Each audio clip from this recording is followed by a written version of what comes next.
નમસ્કાર વિદ્યાર્થી મિત્રો, તમારું ખૂબ ખૂબ સ્વાગત છે મારી આ ચેનલ સ્ટડી વિથ નેન્સીમાં. જો હજી સુધી તમે મારી આ ચેનલને સબસ્ક્રાઇબ ના કરી હોય તો જલ્દીથી સબસ્ક્રાઇબ કરજો. આજે આપણે પ્રકરણ નંબર 2 એક ચલ સુરેખ સમીકરણ સ્વાધ્યાય 2.1નો પહેલો, બીજો, ત્રીજો અને ચોથો દાખલો જોઈશું.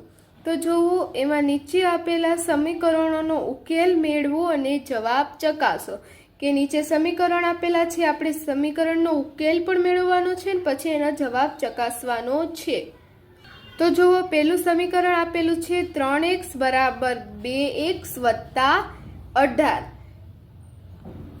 તો આપણે પહેલા આનો ઉકેલ મેળવવાનો અને પછી આપણે તેના જવાબ ચકાસવાનો. પહેલા જવાબ મેળવવાનો અને પછી આપણે જવાબ ચકાસવાનો.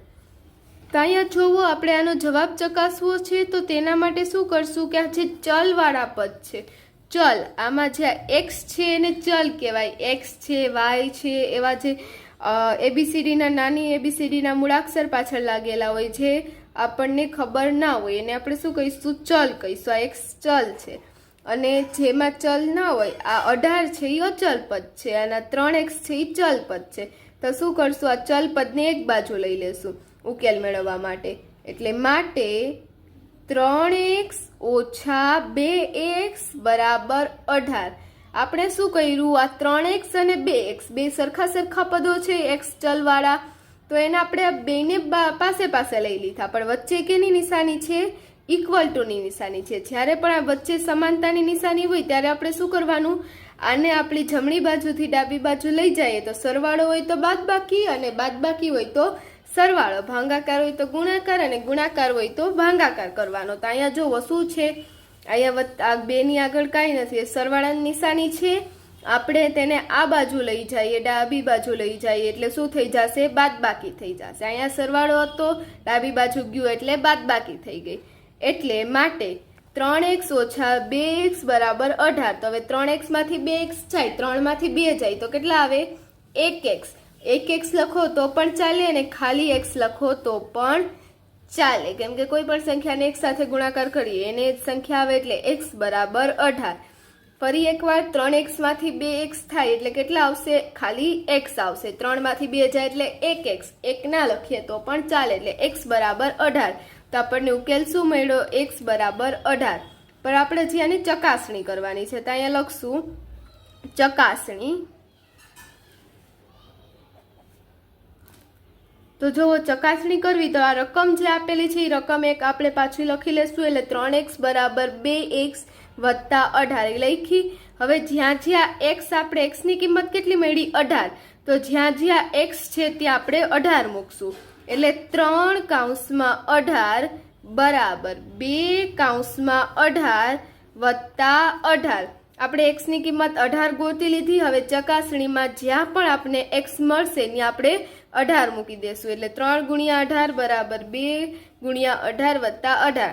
અહીંયા 18 ને 3 ની વચ્ચે કોઈ નિશાની નથી, કોઈ નિશાની નથી. એનો મિનિંગ શું થાય? તે ગુણાકારમાં છે. એટલે 18 તેરી કેટલા થશે? 54 થશે. એટલે માટે 18 તેરી 54 બરાબર 18 દુ કેટલા થશે? 36 વત્તા 18. હવે આપણે 54 બરાબર 36 ને 18 કેટલા થશે? કેટલા થશે? 54 થશે. 6 ને 8 4 અને વધી પડી 1, એટલે 1 ને 1 2 ને 3 5, એટલે કેટલા થશે? 54. 54 બરાબર 54 આવી ગયું. એટલે ડાબી બાજુ બરાબર જમણી બાજુ, એટલે ડાબા બરાબર જબા. આનો મિનિંગ શું થાય? ડાબા એટલે ડાબી બાજુ અને જબા એટલે જમણી બાજુ, એટલે ડાબા બરાબર જમણી બાજુ. ડાબી બાજુ અને જમણી બાજુ સરખી આવી ગઈ. તો અહીંયા આપણી ચકાસણી પૂરી. આપણે ઉકેલ કેટલો? 18 મળ્યો. ચકાસણી 54 બરાબર 54, એટલે ચકાસણી પણ થઈ ગઈ. હવે આગળના દાખલા પણ આ રીતે જ ગણવાના છે. એવી જ રીતે જોવો, બીજો દાખલો આપેલો છે 5t ઓછા 3 બરાબર 3t ઓછા 5. તો આમાં આપણે શું કરશું? આ જે ટી વાળા પદ છે એને એક બાજુ લઈ આવશું. તો 5t. હવે આને આપણે આ બાજુ લઈ આવશું તો અહીંયા કેવું? આગળ વધતા છે, અહીંયા સરવાળો છે, અહીંયા સરવાળામાં છે. આ બાજુ આવશે એટલે કેમાં થઈ જશે? બાદબાકીમાં. એટલે 5t ઓછા 3t બરાબર. હવે આને આ બાજુ લઈ જશું. જો આ ચલ વગરના અચલ પદ છે તો અચલ પદને આપણે 2 -3 ને -5 સરખા છે તો એને સાથે લઈ લેશું. અહીંયા તો -5 ના -5 જ રહેશે, પણ અહીંયા જો અહીંયા -3 છે, અહીંયા બાદબાકીમાં છે, આ બાજુ આવશે એટલે કેમાં થઈ જશે? સરવાળામાં થઈ જશે, એટલે +3 બરાબર. અથવા તો માટે 5t ઓછા 3t, 5t માંથી 3t જાય તો 5 માંથી 3 જાય એટલે 2t નો t, 2t બરાબર વત્તા ઓછા અહીંયા જુઓ -5 વત્તા 3 તો વત્તા ઓછા ઓછા 5 માંથી 3 જાય એટલે 2 અને મોટી સંખ્યા કઈ છે? 5. 5 ની આગળ માઇનસની નિશાની છે એટલે માઇનસની નિશાની લખશું.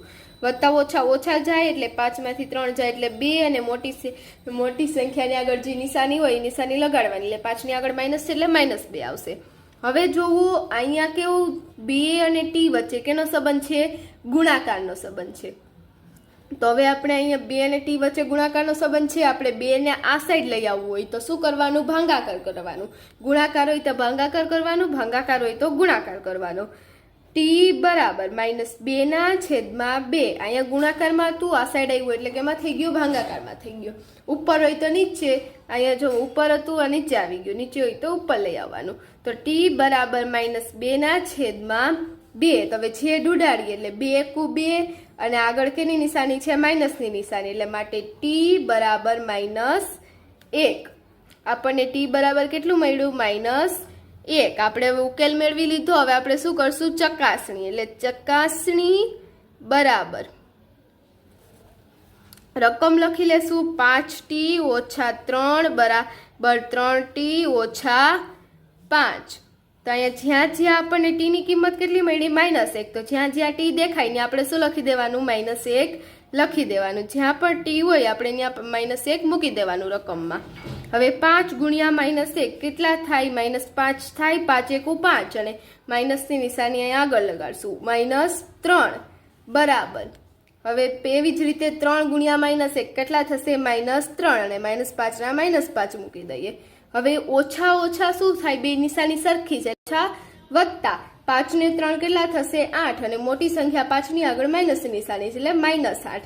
અહીંયા પણ એમ જ થશે, ઓછા ઓછા વત્તા 5 ને 3 8 અને મોટી સંખ્યા 5 ની આગળ માઇનસની નિશાની છે એટલે -8. માટે આ બે જોવો -8 બરાબર -8 આવી ગયા એટલે માટે ડાબા બરાબર જબા થઈ ગયો. ડાબા બરાબર જબા. તો એવી જ રીતે ત્રીજો દાખલો આપેલો છે 5x + 9 બરાબર 5 + 3x.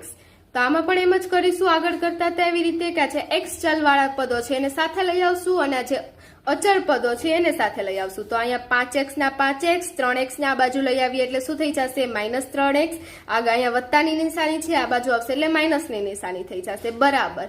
હવે અહીંયા કેટલા? 5 ના 5 જ રાખીશું, આ 9 ને આ સાઈડ લઈ આવશું એટલે આ +9 છે એના -9 થઈ જશે એટલે 5 ઓછા 9. હવે માટે 5x ઓછા 3x, 5x માંથી 5 માંથી 3 જાય એટલે 2x. શું આવશે? 2x બરાબર. હવે 5 માંથી 9 જાય એટલે 5 - 9. તો 5 માંથી 9 જાય એટલે કેટલા આવે? 4 આવશે અને મોટી સંખ્યા છે 9. 9 ની આગળ માઇનસ નિશાની છે એટલે અહીંયા પણ આપણે આગળ માઇનસની નિશાની લગાડશું એટલે શું આવશે? -4. માટે 2x બરાબર -4. હવે 2 અને x વચ્ચે ગુણાકારનો સંબંધ છે. હવે 2 ને આ સાઈડ લઈ આવીએ એટલે કેમાં આવશે? ભાગાકારમાં. એટલે x બરાબર -4 ના છેદમાં 2. ગુણાકાર હોય તો ભાગાકારમાં. ગુણાકાર આ સાઈડ ગુણાકારમાં હતું, આ સાઈડ લઈ ગયા એટલે ભાગાકારમાં થઈ ગયું. હવે આને છેદ ઉડાડીએ તો કેટલા ઉઠશે? 2 દુ 4 એટલે ઉપર શું આવશે? 2 આવશે અને માઇનસની નિશાની રાખશું એટલે માટે x બરાબર કેટલા આવશે? -2. 2 દુ 4 થાય અને આ 2 ને આ 2 ઉડી જાય અને આ 4 ઉડી જાય એટલે આપણો જવાબ શું આવ્યો? -2 આવ્યો. ઉકેલ -2 આવ્યો. હવે આપણે એને શું કરશું? ચકાસણી કરશું. તો અહીં સાઈડમાં લખીએ ચકાસણી. હવે જોવો આ જે રકમ લખેલી છે એ રકમ અહીંયા લખી લઈએ 5x + 9 બરાબર 5 + 3x. હવે જ્યાં x દેખાય આપણે ત્યાં શું મૂકી દેવાનું? -2. +9 બરાબર 5 + 3 -2. જ્યાં x દેખાય ત્યાં -2 મૂકી દેવાનો. 5 દુ 10 પણ કેવા 10? -10 + 9 બરાબર. હવે 5 વત્તા અહીંયા શું આવશે? 3 દૂને 6, કેવા 6 આવશે? -6 આવશે, કેમ કે જો વત્તા ઓછા ઓછા એટલે કેવા આવશે? -6 આવશે.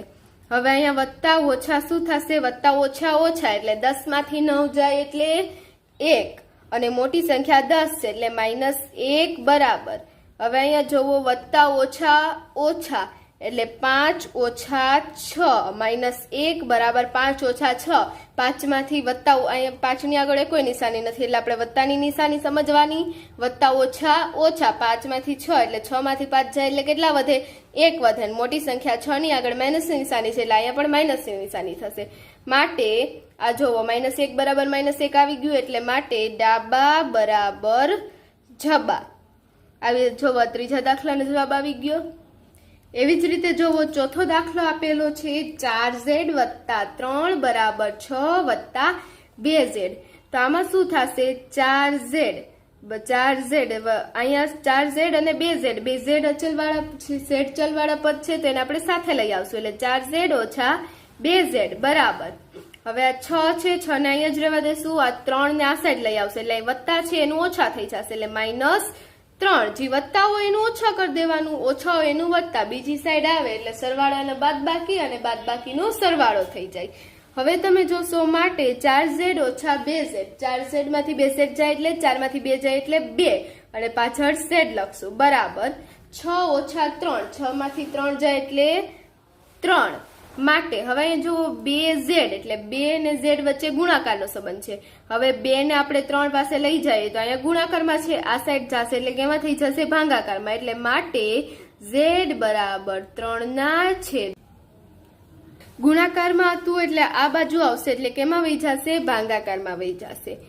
માટે તો z બરાબર કેટલા આવી ગયા? 3 ના છેદમાં 2 આવી ગયા. હવે આપણે શું કરશું? એની ચકાસણી કરશું. માટે ચકાસણી બરાબર, ચકાસણી કરતા આવડે આપણે જે આપણું સમીકરણ હતું એ લખી દઈશું, જે પ્રશ્ન હતો એ લખી દઈએ. 4z + 3 બરાબર 6 + 2z. હવે જ્યાં જ્યાં z દેખાય ને આપણે કેટલા મૂકવાના? 3 ના છેદમાં 2. 4 3 ના છેદમાં 2 વત્તા 3 બરાબર 6 વત્તા 2. હવે z માં કેટલા? 3 ના છેદમાં 2. z ની કિંમત મૂકવાની. હવે જોવો અહીંયા આપણે લસા નથી લેવાનો, અહીંયા બે વચ્ચે કાંઈ પણ નિશાની નથી એટલે ગુણાકારનો છે. ગુણાકારમાં લસા ના લેવાનો, જ્યારે સરવાળો હોય ત્યારે લસા લેવો પડે. આમાં આપણે કેવી રીતે ઉકેલ લઈશું? છેદ ઉડાડીને ઉકેલ મેળવવાનો. કે જો અહીંયા 2 દુ 4, અહીં વચ્ચે વત્તાની નિશાની હોય તો લસા લેવાનો, આમાં લસા નહીં લેવાનો. આમાં શું કરવાનું? આ છેદ ઉડાડવાના કે 2 દુ 4, છેદ ઉડશે અહીં 2 દુ 4 એટલે અહીંયા 2 આવ્યો. હવે જો એવી જ રીતે અહીંયા પણ છેદ ઉડશે, આ 2 2 ઉડી ગયા. તો હવે અહીંયા આપણે આગળ લખીએ. માટે 2 તેરી કેટલા થશે? આ 2 ને 3 વધ્યા એટલે 2 તેરી 6, 6 વત્તા 3 બરાબર. અહીંયા પણ 6 વધ્યા વત્તા 3, 2 2 ઉડી ગયા એટલે 3 વધ્યું. 6 વત્તા 3 બરાબર 6 વત્તા 3, 6 વત્તા 3 કેટલા થશે? 9 બરાબર 9.